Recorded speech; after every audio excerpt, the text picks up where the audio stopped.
I don't do this for the money, and I don't mind the overtime. Well, I love to plant and watch things grow the way it feels when I combine.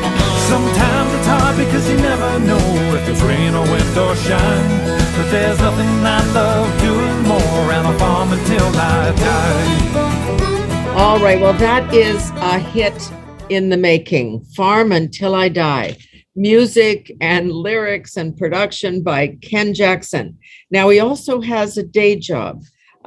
He is the CEO of a Saskatchewan-based company called VeriGrain. It's a grain sampling system, and we're going to get into all that in just a moment. But Ken, welcome and thank you. And you wrote that really as a tribute to your dad, and we'll get on to that in a moment too. Let me introduce the other fellow who's sitting there in a room. You may recognize him. He is, of course, the Vice President of Strategic Development at VeriGrain, but he was also the Premier of Saskatchewan from 1982 to 1981. Grant Devine. Thank you, Grant, for joining us today. This is really a treat. Well, it's my pleasure. Nice to be with you. And 82 to 91. Yeah, 82 to 91. Did I not say that properly? I think you said Okay. 81. Oh, okay. Well, that would be going backwards. That won't work. Okay, we'll stand corrected. Now, Grant also, of course, is a bachelor in science and a doctorate in agricultural economics, but that will all become clear as we have this conversation. So let me just go back, Ken, to you and this song that you wrote. Is this some secret desire to be a country and western star? No, actually not. And who knows where music comes from, but it just kind of popped into my head one day, driving down the road, of course, out with the fields on the horizon. No, it just came out one day, and I mean, I've been involved with music pretty much all of my life, but made a decision that I wasn't about to spend my time on a bus promoting. So I veered off into ag tech, and that's where and earning a living. Yes. But this was a tribute to your father, who just turned 93. Yes. So yeah. He was obviously a farmer, and you too in the early days. And he loved it, you know, and you see that in so many of the farmers that I deal with, really, you know, I just love the life, and I knew a long time ago I didn't have the heart or the stomach to be a farmer, so I chose to do my part and try and create better products for them. It is the hardest job in the world. There's no question. And Grant, you know that from your growing up on a farm yourself, but also your life in politics. I mean, that's core to the future of our province, the sustenance of our province. Well, and that's true. The food industry is the biggest industry in the world, and we've been blessed with 40-some% of the farmland in Canada. So it's huge for us, and it's huge for our customers worldwide. And so the better we can do, and the more efficient we can be, the more success we'll have. And it's a risky business. And so you need all the technical help you can, because you can't control the weather, you can't control markets.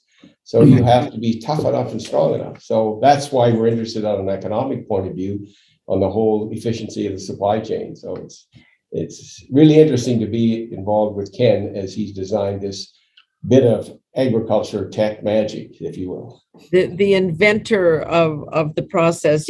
When you read about VeriGrain, it says, and this is a phrase we all know from the prairies, but making every bushel count. And you have said that you're exceptionally lucky if you can get one opportunity in a lifetime to do something that really makes a difference for people. So Ken, tell me how this all came to be. Well, about I guess I would say a dozen or maybe more years ago, I've been involved developing products for most of my life. This is my fifth company, and all to do with manufacturing of products or development and manufacturing, and so I just said that at some point I saw that there was this issue which had existed, as long as I could remember, which is, if you don't get a good sample or a representative sample of the grain, you really, after that, you can't tell what you have with any accuracy. You can't analyze it with any accuracy. And so it makes it really difficult to sort of transact when the grower doesn't really know what they have and the buyer isn't sure what they're buying. And so it just makes it a challenge. And the buyers typically have been on the sort of winning side of that challenge historically. And so we're saying, look, here's a tool that we've developed which can help the grower get an accurate representative sample. Let's just back it up a minute here, because there's not everybody that listens to us that actually understands this process. So Sure. there are the fields planted and people drive by them and they see the nice canola or they see the wheat fields or whatever it may be. But you harvest that crop and then you've got to take it to an elevator or a terminal. And that's where the negotiations go on about price. So it's a question of quality. And if you got rain in August or if you got frost in September or whatever it might be, there could be an impact. So what do people do now? Just go out to the bin and grab a handful and say, gee, it looks like a 3? I had a conversation with one of the grain graders from Richardson, and I said, how do you receive samples? Like, how do these actually show up? And he said, imagine anything you can put a bit of grain in. And so, I think that really sets the stage for, what we're trying to solve here. So, typically, and I could have described this often, and it's gotten more sophisticated because growers have gotten larger and more sophisticated, but it's still sort of exists that the way grain is sold is the grower goes to his, a few grain buyers and says, here's my sample, what'll you give me? And, that sample, as they go from buyer to buyer, actually may vary because of the way it was taken, if it wasn't taken and mixed, split properly. So it's, it's a challenge that the growers and the buyers both have. And ultimately, where the rubber, literally hits the road is when the truck pulls in the driveway to drop the load at the elevator and they, check it and say, okay, well, this is what I actually got. So we may have to have a conversation here. And if you see those trucks on the road, I mean, they're huge with 2-3 bins being, and you're going to take your Tim Hortons cup and take out a scoop and kind of count on that to be your pricing mechanism. Yeah. So no, it's very important the way that samples are taken to ensure that they do actually represent what is being sold. You can see you just can't stick your hand in the front of the bin and get a sample. Yeah. So this is going to be a piece of equipment that is going to test this at various stages. Like, just explain what this app, this technology is going to do. Sure. Well, okay. Let me start with sort of the simplest component that we're fixing, and that is even if you're using your scoop on a stick, which since I was on the farm and where we had a cut-off hockey stick and an empty tin can on the end of it, it has now progressed to where they actually have these really nice looking molded plastic scoop on a sticks. Still the same thing.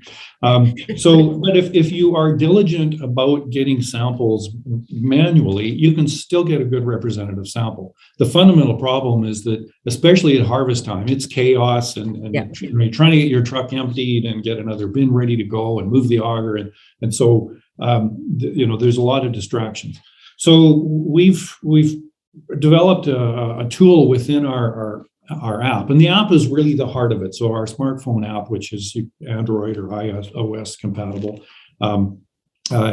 allows you to create a sample record. So you can enter where the grain is coming from, what field it came off of, what bin it's going into. All of our sample containers and have barcodes on them, so you're able to really easily track where the sample went or what container it's in, the type of grain and the volume represented. So you can say, look at this 3-gallon container represents this 10,000 bushels that just went in this bin.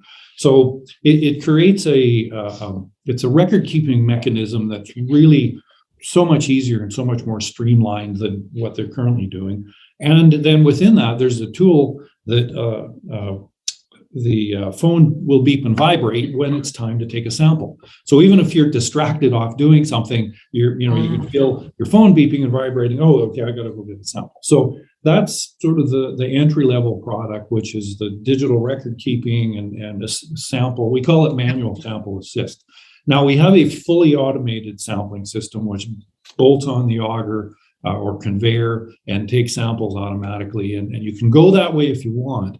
But that's another several $1,000 investment, which not every grower can justify. So we really tried to sort of look at this from the simplest perspective and say, okay, how can we help as many growers as possible? And you can do that with a scoop on a stick and a smartphone. Yeah. So you're taking the old technology and bringing it forward, and then there's the newer technology. Because if you had that, if you're actually sampling every 10 minutes as grains pouring through the auger into the truck, then you would be able to say to the buyer, look, this is a consistent thing. It wasn't just the one scoop I took. Exactly. Yeah. So now you have an accurate sample, which or a representative sample. So when you start to do analysis on it, whether it's with your own instruments, I mean, farmers have handheld and benchtop instruments for moisture and test those kinds of things. Or when you take it into your grain buyer, who may have typically more sophisticated instruments than the grower will, everybody has more confidence that the analysis is actually representative of what the grain is going to delivered is going to be. Okay, so Grant, you are looking at the strategic development of products through the university. And what is it that when you saw this, you went, okay, this is one of those things that could make a difference? Like what tweaked you? Well, I give credit to Wilf Keller, who was the past president of AgWest Bio. And we started AgWest Bio about 1988 or 89. And it brought the theoretical world to the practical world and put some partners together so you could develop products. And it's been very successful. It's a multiplier effect of several $1 billion. But anyway, when Wilf saw this product, he said, that's sort of right up your line, because my past experience as an economist was on the impact of more perfect market information on how the market performs. And I looked at this and said, my goodness, if this can be accurate identification of the grain, the quality and quantity right at the get-go, it's going to have an impact all through the supply chain. I'll give you an example. The vice president of AgWest or of A&W said the customer wants traceability. They want to know where the grain came from that goes into my beef and goes into my buns. So if you get accuracy at the beginning, where the farmer is paid accurate and that data can be transferred down through the supply chain, you get traceability, you get efficiency, you avoid some of the mistakes, and all of a sudden your whole system becomes more accurate. People trust it, it's fair, and frankly, it's profitable for almost everybody. And right now we're trying to get the producer closer and closer to the final consumer. That's more efficient. So as an economist, and I saw the results from my previous research, if you have accurate information, it has a huge impact on market performance and your supply chain. So somebody interested in the food business, as well as being a farmer myself, I mean, this is a bit revolutionary. I'll give you one typical example. Yep. GPS was invented in the United States by the military in the 70s. In the 90s, John Deere said, I think I can put it on a sprayer. What it was accuracy. Accuracy. So you have very accurate data of what you were doing, how much you're spending, where you're going, no duplication. And it cost a couple $1,000. It's now all over the world. Yeah. This concept of accurate data at the beginning, after harvest, is so valuable, not only to the farmer to get paid, but for crop insurance, for banks, for traders, for consumers, for pasta producers, for barley, for malt, for dairy. Everybody can see that it is accurate, honest data, and in real time. So I mean, for me, it's exciting as an economist, let alone be a farmer and somebody interested in the supply chain.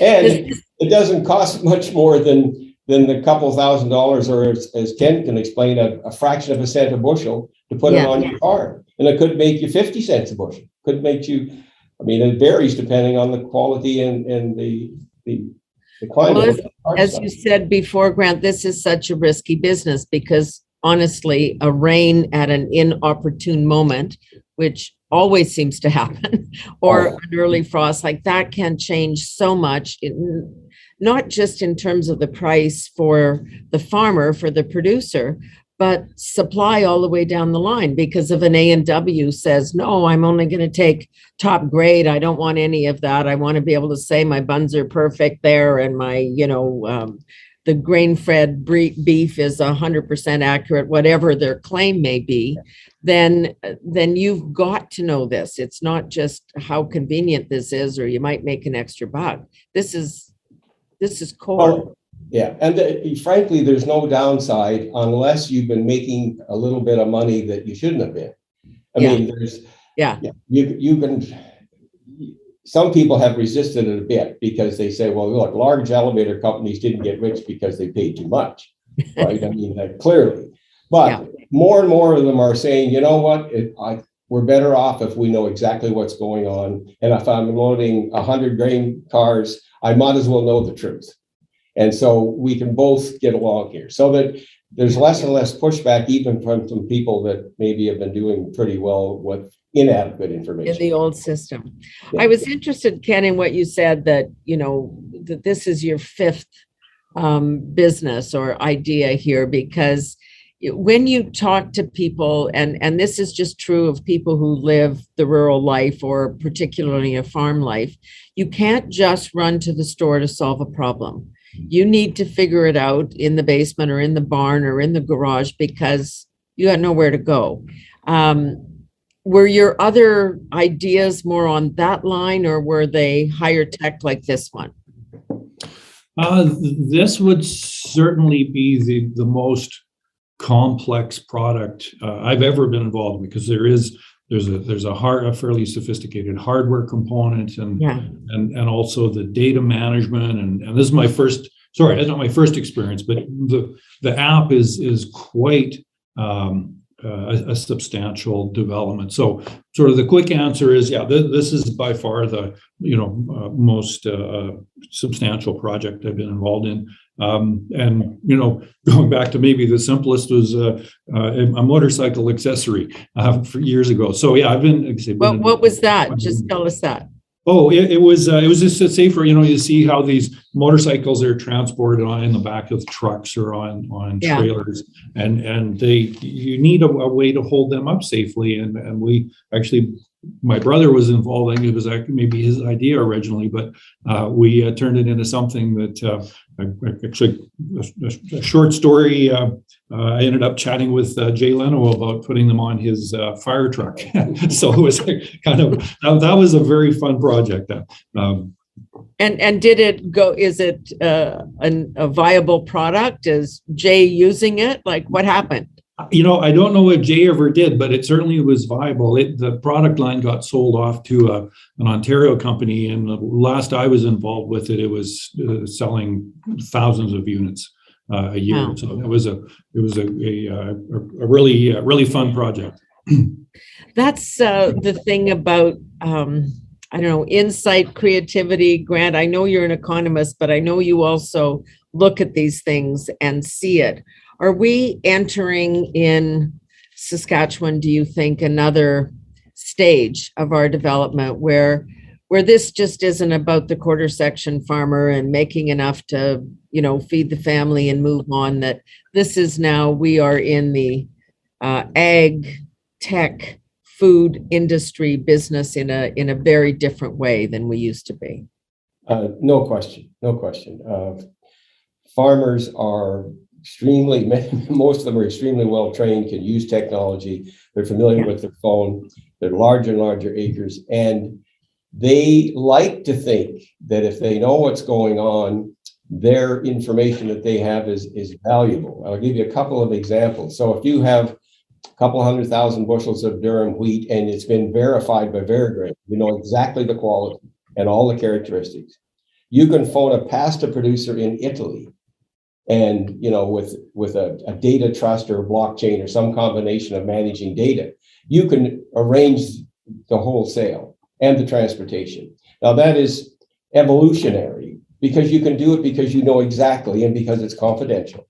And that the other interesting thing is that the marketplace, as I mentioned, at harvest time, and you pointed it out, it's a mess sometimes. Yeah. You don't know what's really going on out there. So if you know in real time, as people harvest, and there's people across the prairies doing this, the customer wants to know, the banker wants to know, he's financing, crop insurance wants to know. All that data becomes extremely valuable, if you can imagine, because you know immediately. You're not waiting 6 months down the road to see what come out of the bin. Yeah. So what Ken has done here is brought accurate data to the marketplace in real time, so you can trust it, it's honest, and you'll get paid for what you have, and you're going to have supply chain efficiencies, I think, like you see with GPS. It's made a huge difference. Yeah. I mean, and that's why people for a couple of grand will buy it, put it on every implement they have, because there's no downside. What's the downside of knowing what the truth is when you harvest? So I think the market is going to respond significantly, because people get that. They figure it out, right? So for that modest amount of money, either cents per bushel or a fraction of a cent or whatever that might be, go for it. I mean, it should have one in every farm and every seed plant and so on. So Yeah. I see it as a real game changer in the marketplace.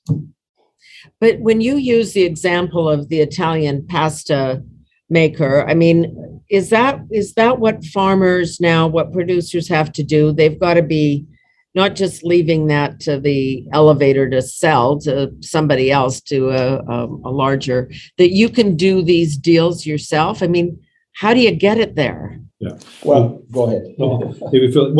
This fall, when we did our pilots, a lot of the pilots were in conjunction with grain market coaches, which are becoming more and more sort of prevalent.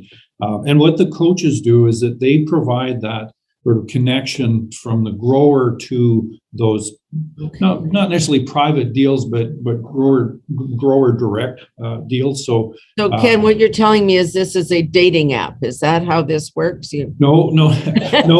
What we provide, as Grant said, is that accuracy and sort of that truth. It's verified by VeriGrain. Because the fundamental problem that everyone we've ever talked to in the industry, especially from a buying perspective, but also at the grower level, says, man, if we had a better sample, we'd be a lot further down to knowing what we've actually got to deal with. So as you can imagine, as a grain marketing coach, you're trying to find the best price for your customer, your grower's grain, and you're not exactly sure what they've got. So we're working with them to access the growers to promote this product, so that the coaches have better information, and they can then pass that along to ultimately the buyer can have that information. So, for example, one of the projects we're looking at is with one of our grain coach companies, is tracking from the farm to a processor. Then like a local processor, once it's processed, it goes on a train. The train goes to the coast, and the coast dumps into a ship, and the ship goes to Japan. and we want to be able to track the grain from the field to maybe not quite the chopsticks, but all the way. And to be able to do that, you first of all have to have a representative sample at each point along the way, and then you can, confirm what So you keep tracing it along the delivery system. Exactly. Yeah. So there's a lot more of that going on, as opposed to, historically, growers have gone to your 3 or 4 local buyers and said, what'll you give me for this? And you do a deal. Whereas now there's a growing component of the market, and I think it's maybe in that 15% range, where the growers and the buyers are interacting directly. Now, that's happened for years in the malting business. Oats is a very common one. Flax is another one. Pulses, again, that's very common as well. So everybody in that space it's a lot better day when the truck pulls in the driveway and it actually has on it what you bought or what you sold. So that's what we're shooting for as much as anything here. It's not so much, there are kind of the dating apps out there, but what we do is we provide accurate information. So when you have that date and you sit down for coffee with the person that you are dating, they actually look like the picture. Yes, yeah, and not 30 years older, yeah. Yeah. The other I see, go ahead. I was just going to say, the other comment I'd make, and this is, we've collaborated with the MNP's ag tech group a bit, and something that they've researched and found out and have talked about is the fact that of the difference between a viable farm and a successful farm is about $100 an acre. So that's about 20% or 15 to 20%. What do you mean? What you would have to put into it in terms of? No, in terms of what your production or your value per acre that you're producing. Okay. So typically, well, that used to be $500 or $600 with the grain prices. Now it's like $800 or $1,200. But so if you can increase your revenue line by 20%, and you're already viable, basically, all of that value or all of the revenue just goes straight to your bottom line. So they said, there's not that much you can do with input costs. I mean, you can buy early and you can save a few cents here and there, but the savings or the gains are not in the input side of things. It's in what you do after harvest. Yep. And that's the piece that we really get involved in. Yeah. It's a very, very different operation now, Grant. And we're also living in a world where everybody, the local farmer in Saskatchewan, is subject to supply chain issues because of COVID. And I mean, honestly, this is such an unpredictable business.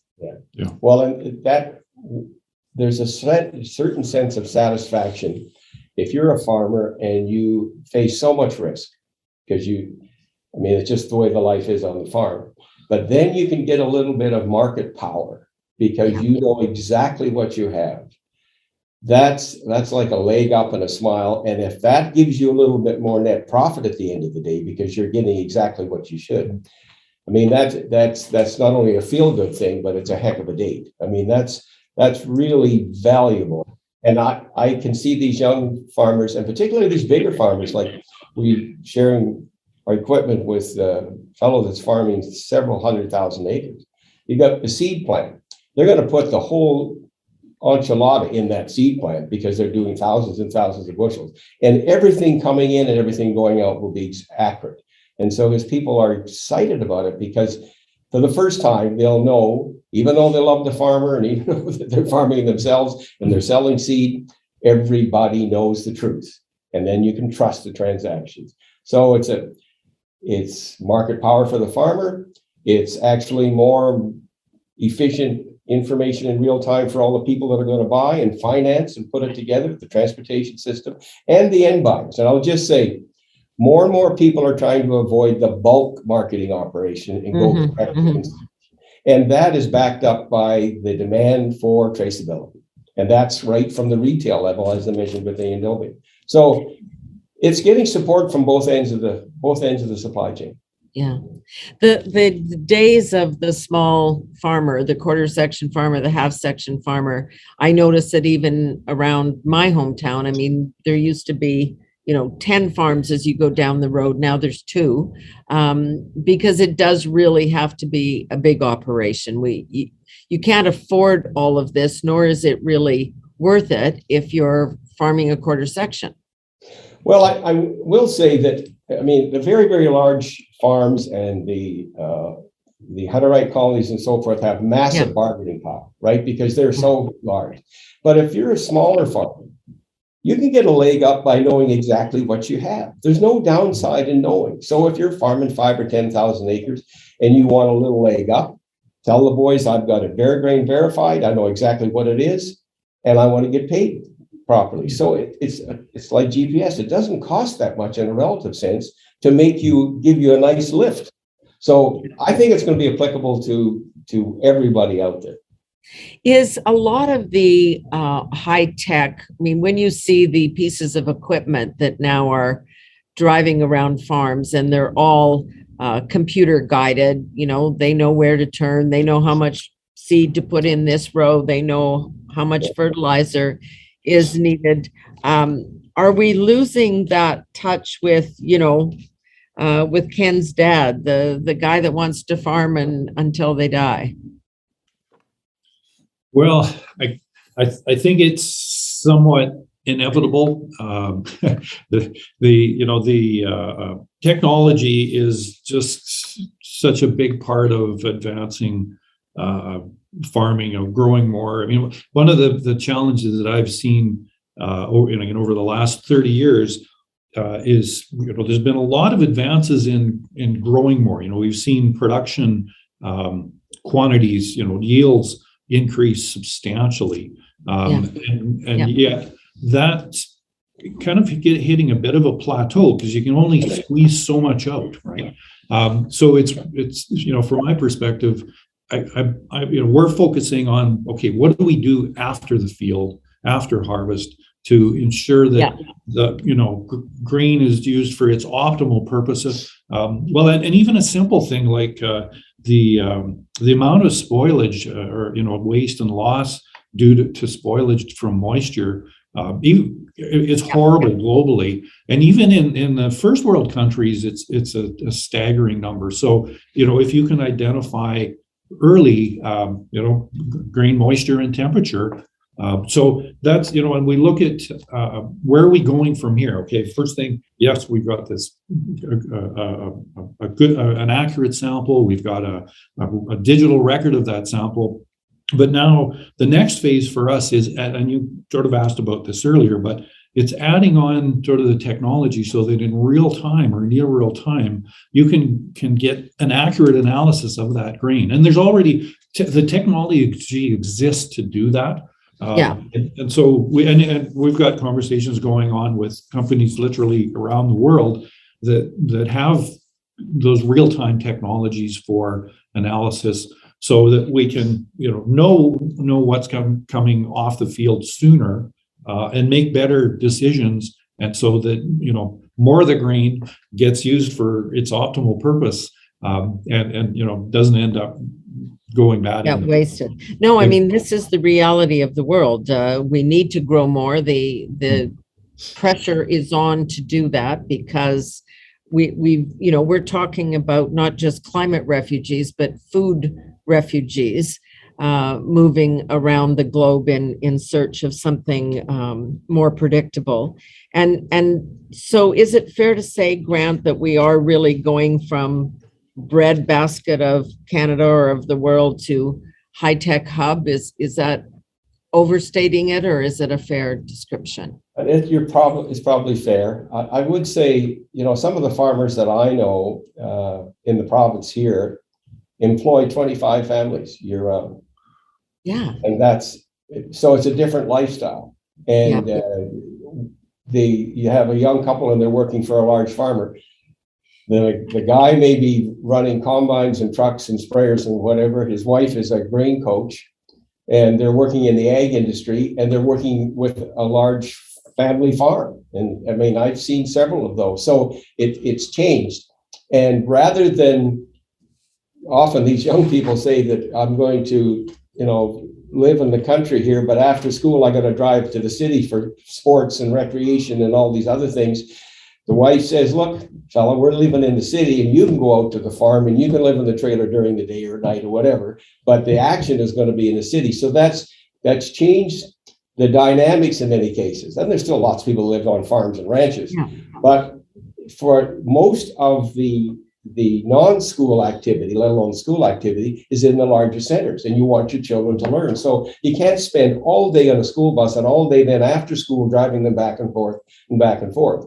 So you see a change in the in the way it's arranged right now. But those 25 families can be very, very happy working for a very large farm, maybe part of the farm, and some of them have different financial arrangements. So I think it's inevitable. I think it's going to be a high-tech hub. All these young people literally are comfortable on the phone, as you know, and so they're not intimidated by any of that. And if they can use it to their advantage and make more money, be more efficient, again, I don't see the downside. Yeah. Well, the other something I mentioned too, that one of our shareholders who runs about a 25,000 acre farm said when he buys new equipment, he gets every bit of technology he can on that, because you cannot count on the quality of farm labor. So as a farm manager, he needs to, basically know that somebody can push a button and watch the monitors. And if there's a problem, you call Guy. So, that farm labor availability, both in terms of quantity and quality, is a really big driver of, from a technology development perspective as well. Yeah, because we've seen rules on both the federal and the provincial side restricting people from coming in for work purposes. We see lots of people crossing borders, but not necessarily to come to work. So how many of that then becomes a key part of the puzzle. Yeah. Well, I want to say there's a lot of the growers that I know, their workforce is from other parts of the world, from the Ukraine, from South Africa, from Portugal. So, it's a great illustration of that's the reality of farm labor these days.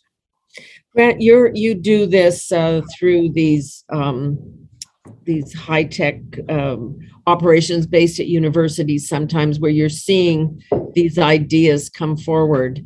Is it burgeoning? Is there a lot of stuff? Are people really turning their head to this in the context of agriculture? Well, I think we could probably do a little better job at the university, to be fair, in our connection with agriculture and mining. Mining. The closer you can bring the theory to what the world needs out there, and then U of S our motto is what the world needs. You identify what farmers need and miners need and energy producers need. And then if you can combine your theoretical knowledge with their practical need, then you're going to make a significant difference. So I think we're getting better and better at that. I think the whole world of Polytech is doing marvelous work on that same area. And the closer we can bring that technical world to the academic world, in my view, the more efficient and more effective we're going to be. So a little bit like going back to the model of Ag West Bio, that's what it did. That's what it did. And they've done a multiplier effect on it, and it's amazing because you were dealing with real life problems. There's certainly a role in the university for pure research. But then if you're going to be the university your world needs, you better find out what they need so that you can combine the research with their needs and then be more productive and more efficient. And so I think what Ag West Bio did in Ken's case is bring those minds together, because we gave a pitch years ago, Ken and I did at Ag West Bio, and the Dean of Engineering just got it bingo. She says, right on, blockchain. Right? She just, right. And so and she's theory, right? I mean, but got it. So if the practical farmer gets it and the Dean of Engineering gets it, or the Dean of Computer Science gets it, then you know that you've got something going. So the more that we can connect like that, the better it is for everybody, frankly. Yeah, no, it's a really interesting story, and I think a real insight into how the world is changing. We're not talking about farmers standing around leaning against the truck with a piece of straw in their teeth here. This is this is the whole new game. Yeah, well, I think, but the attitude of the farmers, young ones out there, they remind me of my grandfather, and he'd say, "Don't say whoa in a mud hole," right? I mean, they're very, very, very damn determined, and despite the weather, and despite the rest of it, and the challenge of technology, I mean, they're tough. I'm proud of them. I mean, they're very tough, durable folks. And like they said, if you don't say "whoa in a mud hole," you won't get stuck, right? Keep it going. So. That's exactly right. Grant, great to talk with you. Grant Devine, Vice President of Strategic Development at VeriGrain. was premier, and we'll make sure we got this right, of province of Saskatchewan, 1982 to 1991. Thanks so much for joining us today. And Ken, to you, I really appreciate that work that started out there, that inventor's mind that's there somewhere. It's really important that keeps going. Really, thank you so much for your time. And I've got to say, for your music, I know you got a little taste of it at the beginning there, the folks that are listening, but we're going to play the whole thing. So just to say again, this is music, lyrics, production by Ken Jackson. Yes, he's the CEO of VeriGrain, but he also has this hidden talent. This is a song that he created in tribute to his father, and it's called Farm Until I Die. So we'll take a listen to that as we say goodbye. Thanks again, gentlemen. Bye-bye. Thanks, Tanya. Thank you, Senator.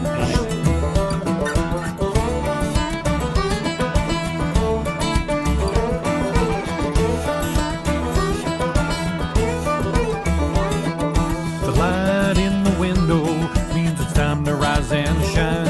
Pull on my jeans and boots, a cup of joe, and it's working time. I smell the fresh morning air as I step outside.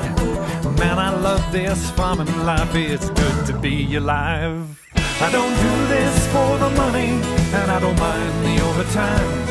Well, I love to plant and watch things grow the way it feels when I combine. Sometimes it's hard because you never know if it's rain or wind or shine. But there's nothing I love doing more, and I'll farm until I die. I climb into my pickup truck and I head out for the field. 400 acres laying bare, just waiting for some seed. I fire up my seeding rake and I pull it into gear. And I hope the weather will fall in line for a bumper crop this year. I don't do this for the money, and I don't mind the overtime. Well, I love to plant and watch things grow the way it feels when I combine. Sometimes it's hard because you never know if it's rain or wind or shine. But there's nothing I love doing more, and I'll farm until I die. I was raised in the country, and that's where I wanna be. I like the space and the quiet and the air that I can breathe. There's nothing wrong with city folks, just not the place for me. The farm's my home where I can roam, it's the place where I am free.